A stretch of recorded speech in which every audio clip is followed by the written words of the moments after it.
Hey, Bookish friends. You might be getting tired of this outfit, but my kids are all spending the night with various grandparents for a couple nights because it's my husband and I's anniversary. So I am batch filming all I can, waiting for him to come home for work. So for today, I have the first clip for my wrap up for June because I want to try to start doing that in clips again so I remember the books better and can rave about the ones that are really good and hopefully remember character names a bit better. It is currently the 10th of June and I've already finished 4 books. I've finished The Clocks by Agatha Christie first. I really liked the premise of this book. We have Sheila. She is a shorthand typist, I believe, and she is told to go to this house after lunch and just let herself in if the owner's not there yet because she's going to be there soon. She goes in and there's a dead body and the owner comes home and she's blind, and for some reason there's extra clocks in the room with the dead body and they're all set to the wrong time. They're all set to 4:13 and it's only 3 o'clock. And so there's Colin. He's actually more of in this more like in the spy realm of in law enforcement, and he is just walking down the street when Sheila comes screaming out of the house, and so he's the one who calls the cops, and he's interested in finding out what's going on. So he tags along with his friend, who is the actual investigator, and they are a little bit stumped. So Colin actually ends up going to his father's old friend, Hercule Poirot, and interesting him in the case too. And I did not guess who done it with that one, but I was along for the ride and I was enjoying it. And now I have 2 nonfictions. First, I have A Cluster of Camphor by Mrs. Charles Spurgeon. This is another one in a series of devotionals she wrote in the years after her husband passed away. And they're always very edifying, and it's a role model to look forward to look up to, because her writing is just so full of bits of scripture and phrases from hymns, and it's not contrived. It's just that she is so saturated with those things in her daily life that she can't help but use those sayings and phrases in her writing, and it's just lovely. And I also read The Heart of the Homestead by Ruth Ann Zimmerman. This was given to me by a lady at church for Christmas, and I actually thoroughly enjoyed this. While she has a Mennonite background and she and her husband live on 21 acres and they have 7 children. A couple of them are grown and out of the house. Except for the chapter about having a family cow, a lot of it was scalable for your own household, even if you don't live out in the country. And he gave me some ideas and things I can work on and skills that I should maybe try picking up. And so I gave this one 5 stars as well. And the last book I just finished last night, knowing I was going to film this today, is The Witch Who Stormed the Palace. I actually read this one for the summer reading challenge put on by Chantel Reads All Day for the 5 W's prompt, because it has who in it. And this is the sequel to another book, so there's not too much I can say except we are at the capital city at the palace, and Faye is going on trial to become the first witch in the conclave. And we have some characters from the first book, and there's some growth in some characters from the first book, and I enjoyed all of the magic. I will say it did kind of have the feminist view of, oh, women, the whole setup is there's no witch because the last witch, I can't even remember, Shadow Queen, she was a witch and she was so terrible, and we had the ancestors had to defeat her, and so therefore women can't have magic, women are oppressed, they need to be set free kind of mindset, and I'm just so over it. So that knocked it down a star for me. But other than that, I mean, there were male characters who were helpful in making the plot go along and helping Faye. But yeah, that's the thing about getting older. You tend to notice those things a bit more. So I will be back with another update. I don't know if it'll be at the end of the month or if I'll squeeze in another one in about 10 days or not. It is summer, so I do have a little bit more time to film, but I'm also trying to read all the books. And yeah, I'll be back with an update. I have an update. It's, I think, the 23rd of June, so I still have a week left in the month, but I have a big stack of books to talk about. I've done so much reading. Part of that is audiobooks because I met my in-laws about halfway, so they could take my boys for their summer grandparent time for about a week, and then obviously met about halfway again to get them back. And in that time, we listened to Half Magic by Edgar Eger. This is the story of 4 siblings who find a magic charm, but it takes them a while to figure out that it only grants half the wish. And so they get into some trouble and scrapes from their wishes only coming half true, and then having to discover how to manipulate that to get what they want. And it was a lot of fun. I'm a little sad that we didn't actually read it because there's some very cute illustrations throughout. But they really enjoyed it. It made them laugh. Oh, my book just fell apart. Oh no. Oh dear. Well, I might have to find another copy. Oops. Just set that over there. I have a friend who might be able to bind that for... I don't know if she can bind that or not. Uh-oh. Moving on. I did read Above the Circle of Earth. I wasn't sure if I was going to read this for the Read Your Bookshelf Challenge, or if I just wanted to read it because I've been looking forward to it. I am doing Chantel Reads All Day Passport to Summer Reading Challenge, and one of the prompts was journey. I thought there'd be more travel in this. We do have some space travel from Mars to Earth, Earth to Mars, Cincinnati to Cairo, back to Cincinnati. Trying to think if there's any more travel, but it kind of glosses over the actual travel parts, and they do have technology that can make some space travel instantaneous, but it's very expensive.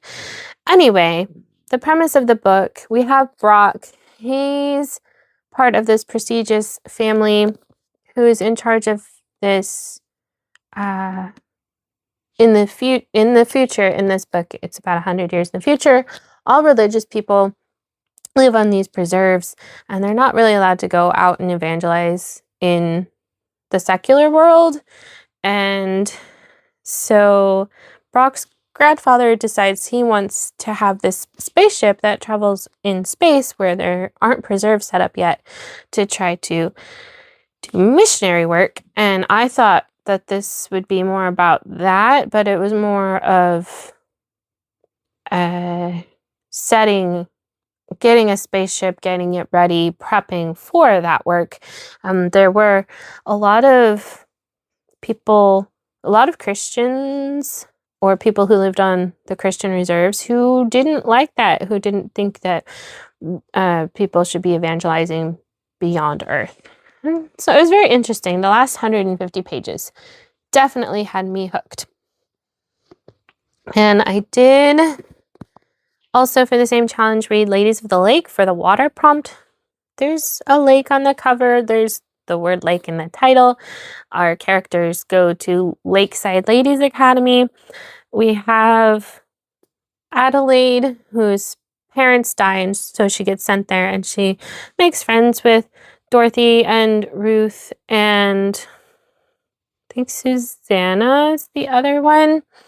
And it flips back and forth between 1935 and then Adelaide growing up, and there are things with World War I that make the friendships fracture. And then 1935 is about Adelaide deciding if she wants to go back because everyone thinks she's dead, which you find that out in the first 50 pages, I think. So that's not too much of a spoiler.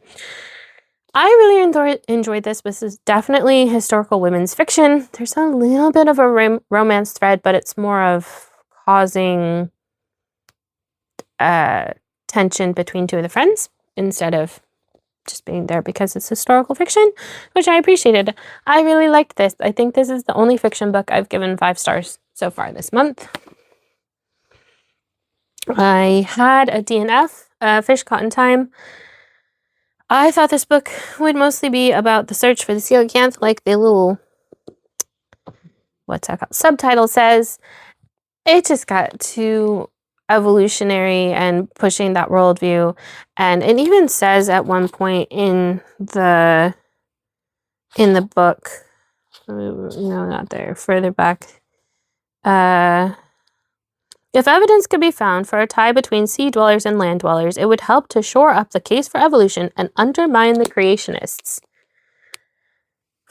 Like, that's why they're searching for the coelacanth, because they think that, oh, look, these fins, they look like limbs, and no modern day fish have those. Well, obviously, they find a modern day example, and it doesn't look any different. So creationists like to look at this same fish and be like, hey, we see this in the fossil record. They're still swimming around in the ocean. No different. Haven't changed in these millions of years that you claim. Anyway, it went on for pages and pages about evolution. And then it finally got back to the story. And the one guy who's involved in proving that that fish that they found is the one in the fossil record, he was nuts. Like, the fish was at his house at one point, and he had it basically under 24-hour watch. And he told his family if some catastrophe happens, like a fire, the fish goes out first before the people. What? At that point, I'm like, okay, forget this. I bought it at a bag sale, so I don't feel bad about not finishing it. The question is, does it go in the recycle bin, or do I put it in a little free library? I haven't decided yet. I did read Just Ella. I did put up a poll on my community tab asking which of the fantasy books that I read and enjoyed pre-2020 you wanted me to reread. This one won by a lot. We have a retelling of Cinderella, but it's after the ball and after she's engaged to the prince. There's a little bit of flashback to the ball and her life before. And I didn't really like the main character this time around. I thought she made some unwise decisions, but again, this is a book written for teens, and the main character is a teenager, so maybe some of her decisions are just accurate for her age. And I still liked the ending. I liked how it ended, and I think she did show a little bit of maturity by the end. I would recommend this for at least 14-year-olds, because it does mention that there's a guard and he should have been executed for raping several young ladies. So as a brief mention, and the guy's pretty creepy, so use your discretion about that. I did read Breaking Stalin's Nose. I started listening to it, and then I also had the ebook version from my library. The audiobook was great, but there were little illustrations in the chapters. And so when I found that out, I decided to just go ahead and read it. And this is set during Stalin's regime. It's told from the point of view of a boy. His father is actually part of the secret police or intelligence of some point, some sort. His job is to find spies or non-communists and have them punished. And so the boy is very like, I love Stalin, he's great. And it just really shows what indoctrination can do. And I think it will be a good book to have my kids read when they're a little bit older. 7th, 8th, 9th grade, right around there, I think would be the perfect age to have my boys read it and for us to discuss it. And eventually my girls too. They're just younger than my boys. And this was on my 2016 and 2026 list because I wanted to read it and decide what age would be appropriate for them to read it. And on a more pleasant note, again, during those times when we were driving around folding laundry, we listened to On the Banks of Plum Creek by Laura Ingalls Wilder. This is the 4th book in the Little House on the Prairie series. They're in Minnesota, and my boys enjoy this more than I thought they would. I knew my girls would like it, but, you know, they liked hearing about them stomping around in the creek and the crawdad and just the way that they used to do things. And yeah, it was a great time. And we'll probably keep listening to the series sometime this year. That's all I have for now. I do have, like I said, about a week left in the month. And I know I won't get my nonfiction done because that'll take about 2 weeks. But I do have an ebook that I'm reading and a physical book that I'm reading. And if I can get those 2 done, I'll be halfway through the prompts for the summer reading challenge. I'll be back with an update when the month's over.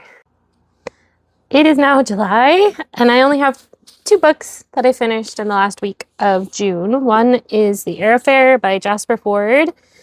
This is the first book in a series, and I decided after talking to my friend who recommended it that I'm probably only going to read the first book.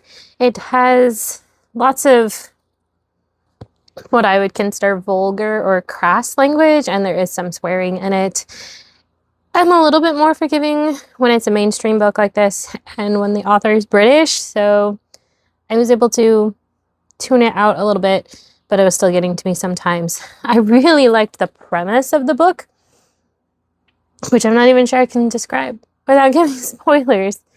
It's alternate universe and set in 1980s England, and our main character is named Thursday Next, and there's certain people who can time travel, but her job is to inspect. That's the wrong word. She's like a detective for literary crimes. And so she works in a special ops. Like they have a whole department for this for various different cities. And it's quite fun seeing how literature is twisted in this alternate universe. And I had a good time. I also appreciated that they had cloned pets and that their favorite one to clone and have as a pet is a dodo. I thought that was a fun, whimsical touch. And yeah, I think overall I gave it 4 stars. And the other one I managed to squeeze in is The Burning Tree by Helen Dent. This is an Enclave book. It's young adult. She's in high school. I think she might be a senior. So the main character is 17 or 18, and her name is Ellie. And there's this magical tree, and somehow it marks people's doors and awful things happen. And it's related to a feud between her family, which is the Casters, and the other family is the Levies. And that was really interesting.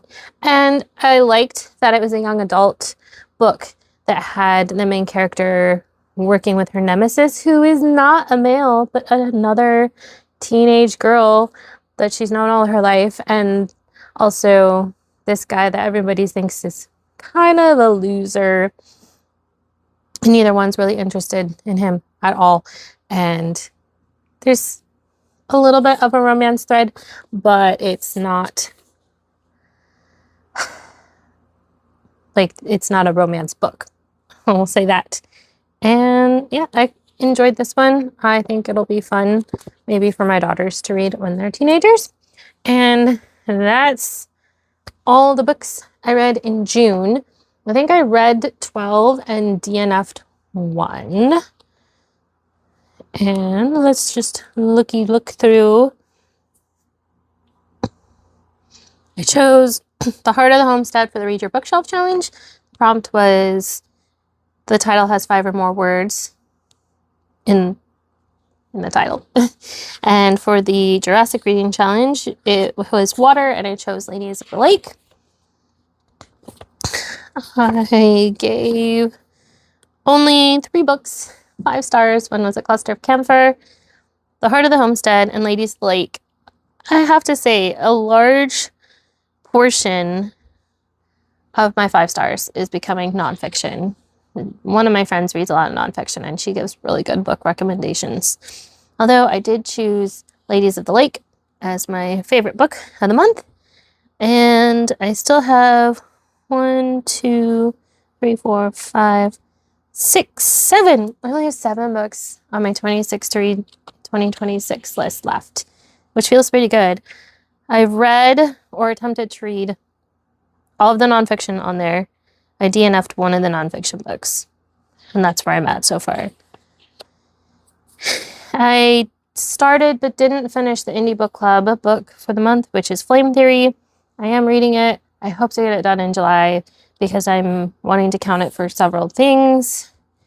So then I only had 3 books on my TBR, my official TBR for June. I only read 2 of them. I only finished 2 of them.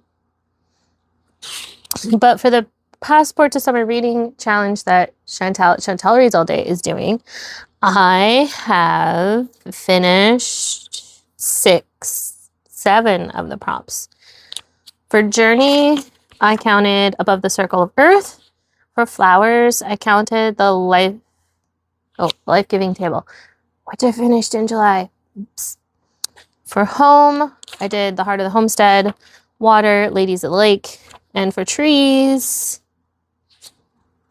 I wrote down the wrong book, but I did The Burning Tree. For the 5 W's, I did The Witch Who Stormed the Castle. And for books, The Air Affair. So the last 2 books I read this month were for the Passport to Summer Reading Program challenge, whatever.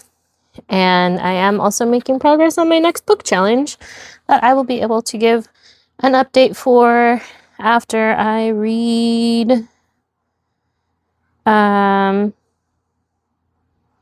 The next book you'll give 5 stars.